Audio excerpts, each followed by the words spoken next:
नमस्ते। आज हिजो 27 मा चाहिँ इन्डिया नेपाल भर्सेस वेस्ट इन्डिजको म्याच हेर्दाखेरि चाहिँ धेरै राम्रो खुसी लाग्यो, प्राउड फिल भयो क्या।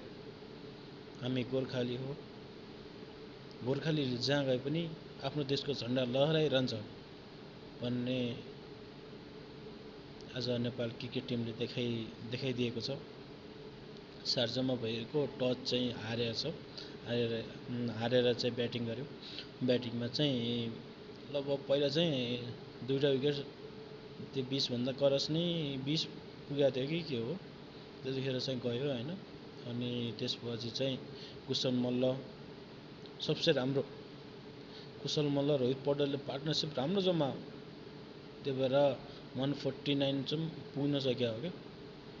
अनि ती कुशल मल्ल हुन् कि जो कि अगाडिको छ T20 मा चाहिँ ड्रप आउट गरेका थियो क्या। अहिले कमब्याक गरिरहेछन्, धेरै राम्रो कमब्याक गरिरहेछन्। अन्त पछि आयो गुलसन जाले पनि हाने, धेरै राम्रो। अनि त्यसपछि चाहिँ अब वेस्ट इन्डिजमा चाहिँ फेरि के हुन्छ भने हानेपछि हाने गर्छन्, डर लाग्छ क्या।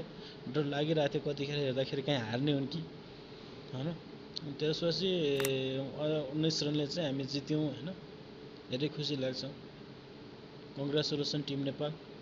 29 मा फेरि म्याच छ, फेरि जित्नु होला भन्ने शुभकामना गर्दछु यहीँबाट टाढै भए पनि।